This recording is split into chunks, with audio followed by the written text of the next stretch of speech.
great. But being different for the sake of being different, I'm not a big fan of, right? If you just want to be different for the sake of technology, but I would hide behind it. And you start to hear some of their challenges, and yes, because it speaks to the core of who you are and what drives you forward. Because what makes you different is what drives you.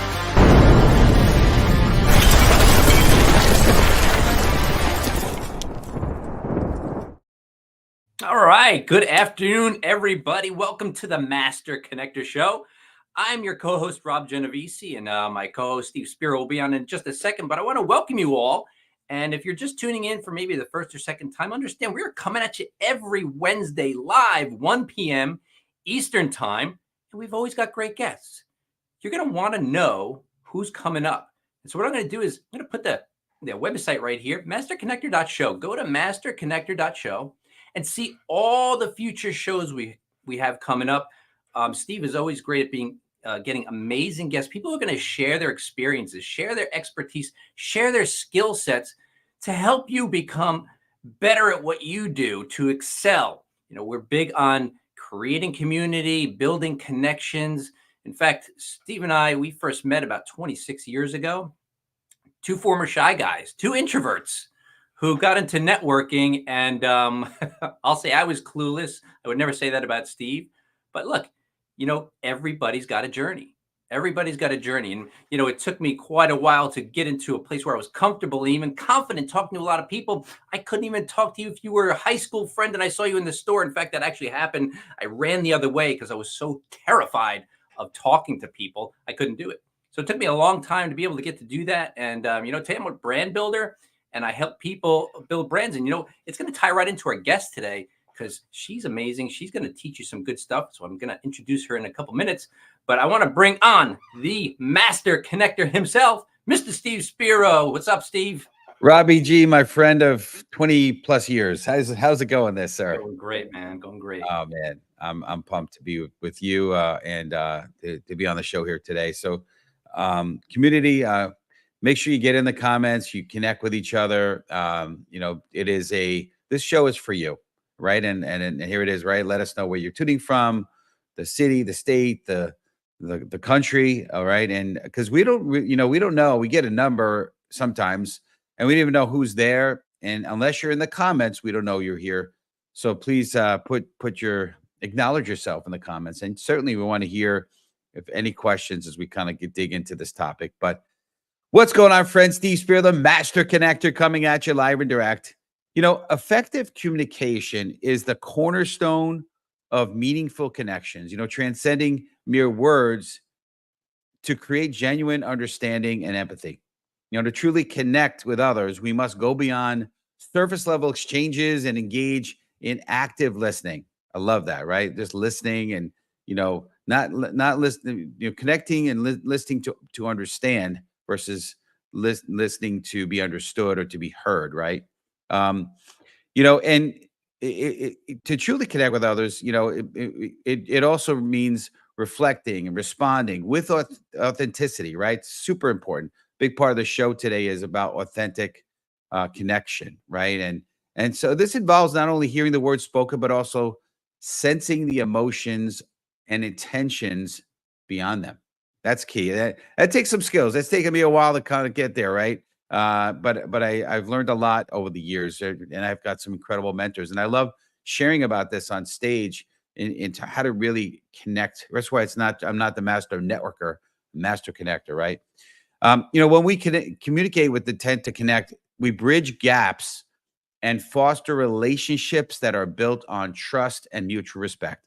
You know, it's about creating a space where people feel heard and valued, which in turn encourages openness and collaboration, right? This approach transforms interactions into deeper, more meaningful, more impactful connections that can lead to lasting partnerships and support. You know, as someone who speaks on stage about the power of connection, I emphasize how vital it is to master this skill for personal and professional growth. You know, by focusing on connecting through communication, we lay the groundwork for more meaningful and effective relationships. You know, ultimately, it's through these connections that we can truly understand and inspire one another's. So if you're ready from my man, Mr. Rob G, to introduce our incredible guest today. Type in the hashtag in the comments, hashtag let's go. And Robbie G, I'll pass it to you, sir. Appreciate it.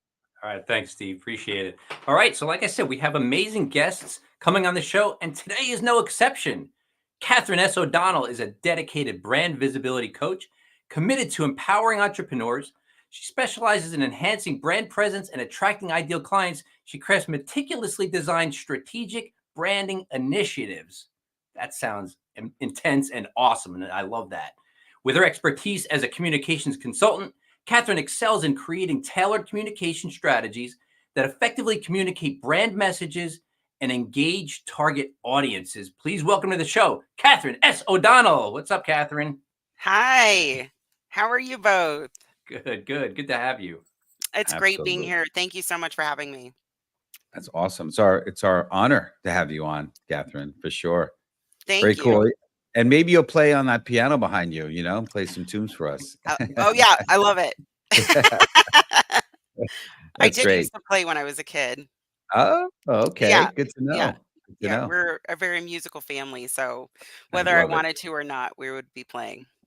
I love it. That's how I knew my wife was the one we were dating, and we were at somebody's house, and they had a piano, and she simply just walked over and started playing, and I was like, Oh, that's great. she started playing some classical piece. I was like, oh my gosh, because we don't have a musical family. There's not a person in my family that can play, sing, nothing.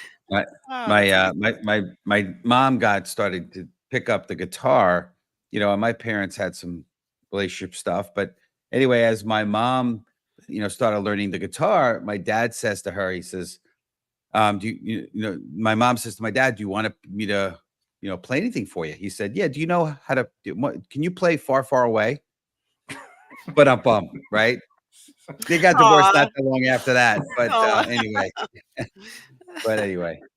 All right, let's dig into this here. I want to get in deeper. So community, type in hashtag deeper. I want to talk a little bit about what we're really kind of the meat and potatoes of this. So here's the question. How does being authentic in your communication build trust and foster deeper connections? And I'd love to hear your perspective on that.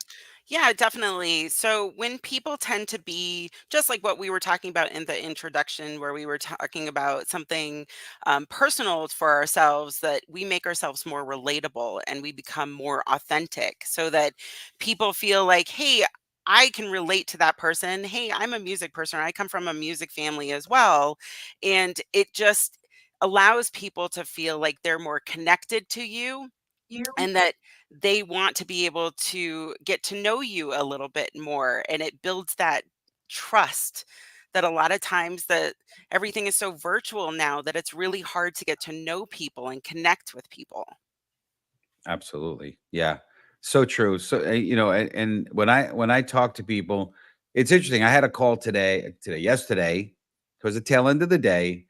And the guy on the call, nice guy, but you could just tell he was like super tight-lipped. Like I said, I'd love to hear your story. And his story was like 3 sentences. And I'm like, that's pretty interesting. He just went pretty much right to his career. And I'm like, so in other words, you got out of the, and I said this with a smile, with hopefully good people skills. So you got out of the womb, and then now you're this. Is that what happened? Well, and the truth is he was expecting the call to be sort of this pitch slapping thing, where I was going to pitch him, and I wasn't. I'm just connecting. And, it's funny, as I shared my story, the barriers came down, right? Because I start to share some of those vulnerable things. And at the end, we were smiling, and he admitted to me that he was a bit guarded because, he's used to getting pitched. So, Yeah. being able to share, not intimate, more personal things, barriers can come Right. down for sure. Yeah, I've done the same thing when I first started out. I was I went full-time business in 2019, and really not knowing how to network, how to connect with people. But sometimes you just have kind of a bent towards things, and I didn't know what to say. So I would simply tell people my story of how I got to be a brand builder. And the story itself, because I didn't start out to be that. I started out as I have a degree in graphic design. I started out as a website and design company. I shifted towards strategic thinking. to sell design. And then eventually I discovered brand strategy, which is now my passion, and has been for a bunch of years. But I would just simply tell them a story how I came to do it. And they would always go, wow, what a great story. Now, it's not a great story. I just learned to tell it in a very Right. compelling way. It's not Right. like it's whoa, but people would remember it. And that was Right. the thing, like you were saying, Catherine, that's connecting. You just tell the story. Well, and also people don't have as much patience as they used to. And so I think a lot of people go into their storytelling as if people don't want to hear it, which is too bad because we all want to hear it. It's just a way of mastering how you tell it. And just like what you were saying, Rob, and it might be more shortened, it might be more succinct, but it really helps to be able to just even when you're networking, tell your story over and over again in different ways so that you can see how your story resonates best with you and with others. Absolutely. That's a great point. And I think the other thing is how you frame it and how you set it up, right? So, Mhm. you know, if you say something to the effect of, "Well, I could best to answer that question by telling you my story, tell you a little bit of my story." I think otherwise people think like, "I just asked him a straight question. He's going in this tangent," right? So you got to Mhm. kind of like set it up a little bit. But I love that. So Yeah. so the flip side of us speaking is obviously listening, and I want to talk about improve because a big part of the show is self improvement and improving and leveling up our skills. So, community, type in hashtag improve, and I want to ask you this question, Catherine. Can you describe how active listening can improve the quality of your interactions and the strength of the relationships? Definitely. So, active listening allows you the opportunity to be empathetic, to be compassionate. So, for instance, if you have employees and they're trying to tell you something over and over and in many different kinds of ways, and if you're not listening to them, they're just going to be like, you know what, I'm out.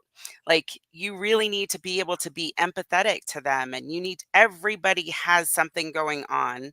And if they're trying to explain what's going on and nobody's listening, then that makes them feel like they're not heard. And that is really an important factor of communication is if you are trying to speak, you want to be heard and you want people to hear you and to understand where you're coming from.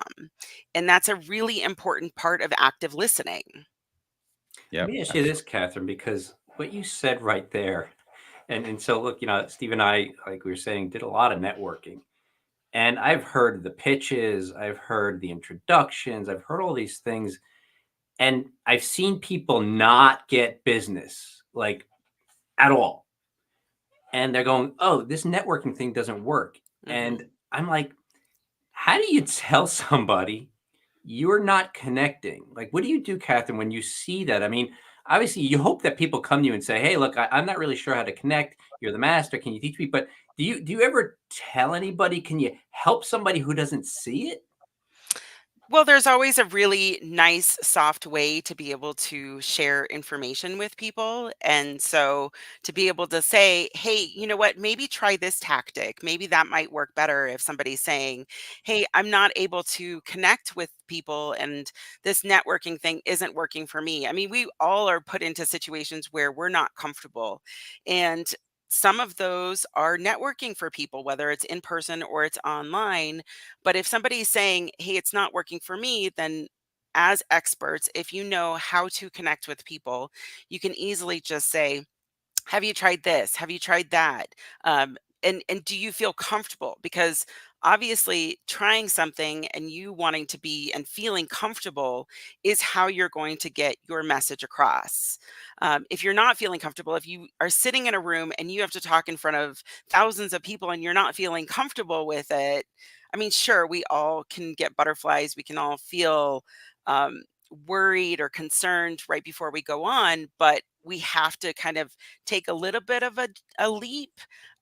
So there is going to be a little bit of an uncomfortable factor, but you still have to kind of be on that threshold of this is going to work for me and I'm going to be able to do this. I'm going to be able to do it successfully, and offer those different types of tactics. Yep, absolutely. I also find it can be helpful, if appropriate, if you can model it for people, right? You literally, if you have a chance, if it's on the networking world, I've done this with some people. You go to a networking together, and Mhm. you know it's funny because I remember this is, and Rob may have heard this story a while ago, but I was on a networking event with this gentleman who I was becoming friends with, and we were there, and we went up to, there was speakers, and then afterwards we were going to mingle and network. And one of the speakers he went up to, the speaker asked him, I think first, it might have been second, but he said, "What are you doing?" About 20 minutes later, he was still talking, and uh, I had an opportunity to show him the better way to do it, which Mhm. is say like a sentence or two, turn it back to them, and be Right. that active listener. Right. Um, And then also, body language too is yeah, a really important factor when you are networking. So if you are just standing there with your arms over, like you're closed in, people aren't going to want to approach you. If you've got your hands behind your back, it's the same thing. So being very open and putting your shoulders back and just, feeling more relaxed, taking a deep breath before you go in can make people feel like they can approach you more easily. Um, and then it's also eye contact is really important. Is if someone is talking to you and you're looking at somebody else, well, I mean that doesn't foster this type of connection with people. yeah, no doubt about it. I know Rob and I share the similar mentor, and we've been around some of the same circles, Hmm. and it was incredible. We were in these somebody that we respect would do what's called hold court, where it'd be a whole group of people around them listening. And it was incredible how he would have his eye fixed on one person, and it just felt like he was just nothing else existed. And it was Hmm. just pretty impressive to see that. Me, I'm not so, I'm working on that, but because I have a tendency to like, look at everyone around. But I do want to acknowledge somebody real quick. Nathan Hmm. Wilson here on who is first time on the Hi, show. I want Nathan. to I just want to give a little acknowledgement to him. So let's I get lived this in rolling. Boston for Yeah. Oh, there you about a go. year. Yep, it was great. It's a Great, great city. Beautiful. great city for sure, no doubt. Fellow New Englander. Yeah. So let's talk about steps. So hashtag steps. So we're kind of getting into this a little bit, right? So what are some practical steps for an individual can take to ensure they're genuinely listening and validating others during that conversation? I know we talked about body language and any other steps that we can kind of talk about. And by the way, Nathan says hi back. It's about repeating what you've heard too. That can be really helpful so that people feel like, oh, they are listening, they do hear me. But then it's not just about that, it's about the follow-up too. So a lot of times people tend to forget about the follow-up. So if you are at a networking event, you've met somebody, you asked for their business card, follow up with them and just say, hey, it was really great to connect with you. I would love to see if there's any type of partnership opportunities. Have it as kind of a call to action, like a hello and a call to action, like let's meet up on a one-to-one or let's grab coffee. And so those types of steps really can help you not just go to an event, but it's what happens after the event that is really key. Absolutely. And Yeah. and one thing that I've learned in addition to that, and Rob, I want to hear if you have something to say as well. But it's also, you can validate and repeat back, but don't take over the conversation. So you could say something like if somebody said, about if it happened to come up with, parents are divorced, I could say, that I experienced that too, and then boom, right back to them Mhm. and ask them a question. So Right. validating, relating, but then don't take it over because I've seen other people do the opposite. They take one piece somebody said and then just steal the conversation and don't make it about them. Right. But yeah, for sure. Yeah. Yeah, Good, that Rob, relatability is huge. for It sure. makes them feel more comfortable actually being vulnerable to you. It Yep. makes me think of some of these really small things that help me increase my networking effectiveness. And, you guys touch on a couple of things. And, when I keep seeing your title, Visibility Coach Catherine, I think about visibility, and it's what I desired actually. In my mind, I had this goal of I wanted to be a very highly visible person who was basically new to the circles. Mhm. And one of the things I did, number one, was what you were saying about acknowledging somebody. when they're talking because nobody wants to be ignored. So like the worst feeling in the world to be ignored. So validating, say, oh yeah, Steve, I heard your point on that. That's a really good point. I hadn't thought about it this way. And notice I use his name and I just met him. People love that, right? Use their name right away. And all of a sudden they feel like, hey, this is a friend of mine already. But the biggest thing that I had to overcome, because I was the fly on the wall, I'm the observer. I don't participate in conversations, right? That's my hard wiring. But one of the things I decided to do was to increase the visibility was if I was in a room and they put us in, groups, or you're in a group and somebody asks a question, my hand would shoot up like a cannon, even though I didn't have an answer formulated in my mind, because I figured if I get a chance to speak in an authoritative way, like if I know something about that, then people are going to remember the guy who made a good point. And so like adrenaline kicks in because, like I said, I wouldn't have an answer. I just hear the question. I'd be like, oh, can I just, and they'd be like, sure. What do you got? And adrenaline would kick in and an answer would come out. And look, I don't advise this unless you've listened to a lot of intelligent people talk, read a lot of books, listened to a lot of things. Like Steve and I, again, we were on the similar paths. And so over the years, I've accumulated so much information that I would be able to say something. And you got to say something intelligent. You can't just say, yeah, cool. Like, say something. Yeah, sure. That's a really great point, Rob. It's also just kind of also summing up what people are talking about too. So when you are the first one to raise your hand and just say, I think this is a great point and the reasons are, and then start going into the reasons why you think it's a really valid point, or somebody's brought up something that is helpful to kind of reiterate, so that other people can hear it, but from a different voice. And then just say that you're backing it is really helpful. Awesome. I like that idea because, similar to Rob, I'm an observer too. And so here's the challenge. Like, I know I need to, because leaders, you read all the self-development books, you're supposed to speak up. You're not supposed to be, right. But my kicks in, I just want to observe.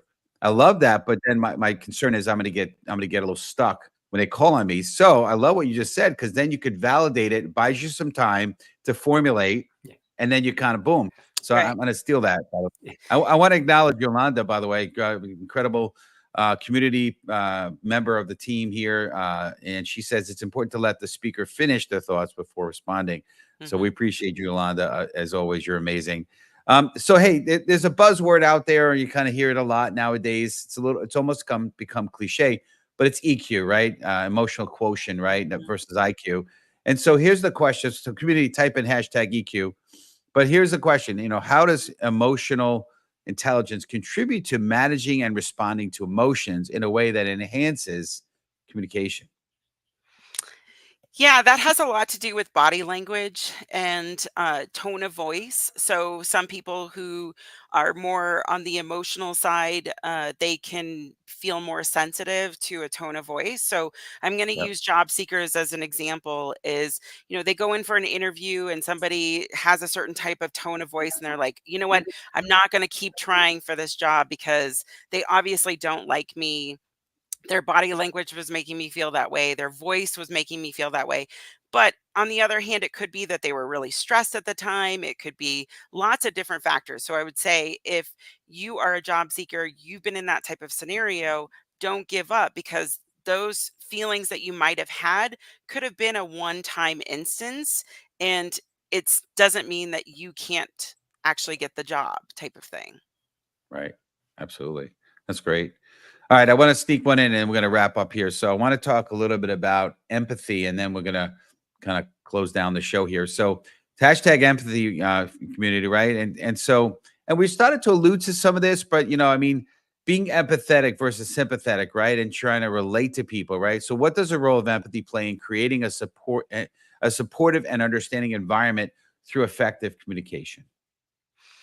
Yeah, so it allows you to be able to connect with people and make you feel what they're feeling. You're empathetic to whatever they're facing right now. And that makes you feel more connected. That makes them feel more connected, and an opportunity to have more of a solid relationship. Love it. Love it. Excellent. Well, this is great. I wanna give you some opportunity. Rob, I think we want to throw something at Catherine, right? She Yeah, has yeah. something to say, Actually, right? look, audience. What Catherine does is incredibly valuable. Like I said, when I started in networking, it was actually my goal. Now I'm a brand builder. I build brands. I do brand strategy. And so when I was networking, what did I want to do? I wanted to get visibility, because the hardest thing to do these days on social media, as well as in person, by the way, it's hard to get noticed in a room of 25 people, right? Because everybody's meeting everybody. And so you tend to get lost in the shuffle sometimes. So I was like, I want to be famous in these circles, right? But highly visible. So, this is what Catherine does. So, Catherine, I believe you have a giveaway for our audience. I do. So anybody that's listening today to the Master Connector, I will give you half off for a one-on-one with me. You could be a job seeker, you could be a business person, solopreneur, you could be a nonprofit and a business. So just make sure that you send me a direct message. I've put my LinkedIn profile on here, and connect with me. Send me a message and just say Master, and I will give you a half off. Love it. That's great. We appreciate you. Well, we appreciate you having you on the show. You brought some incredible value. Could you tell us the best way beyond, I mean, LinkedIn, obviously, but any other way that the community can reach you? And if there's any closing comments you want to Yeah, share with the thank you. community? I'm also on Facebook, and so you can reach me there through OP Creative Communications, OP Creative Comms on Facebook.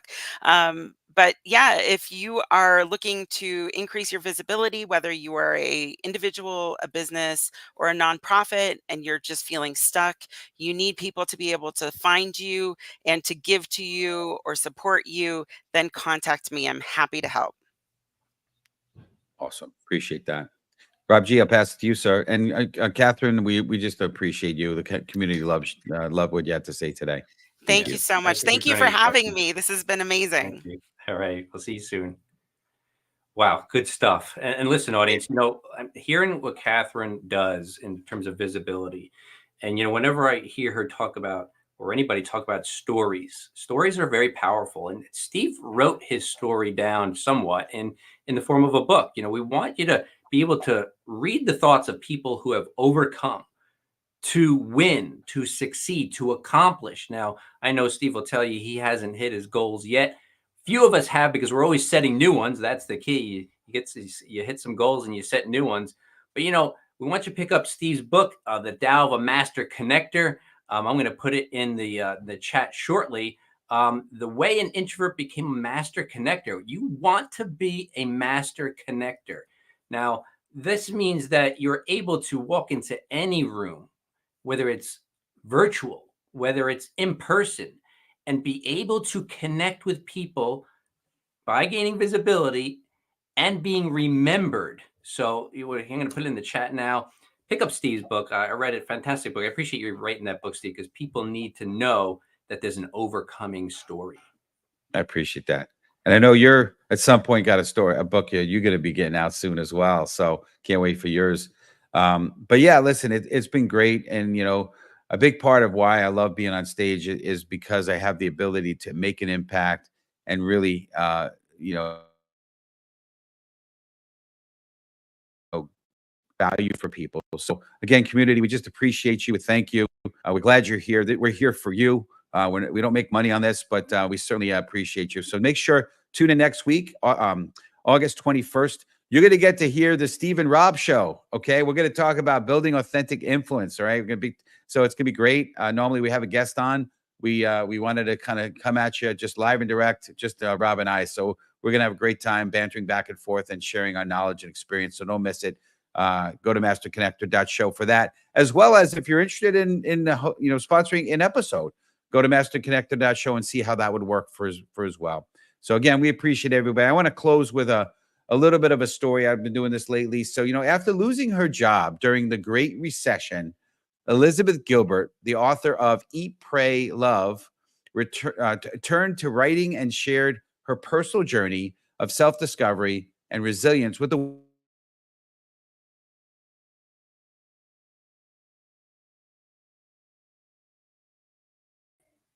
What? Technical difficulties. Please stand by. I think we lost Steve there for a second. I know he's telling a little bit of his story, but hey, that's live for you. So listen, as Steve said, tune in every single week, Wednesday at 1 p.m. Eastern time. And I'm not sure if I'm frozen here, but remember, folks. Okay, I'm back. Boy, I got all frozen out. Is that what happened? Yeah. Down to time. Remember. Yeah. Well, just remember, guys. Whatever. I don't know which part you heard of what I said, but remember to communicate, to connect. And when you do share your heart, make sure to always shine your light. See you next week. And you start to hear some of their challenges, and yes, because it speaks to the core of who you are and what drives you forward. Because what makes you different is what drives you.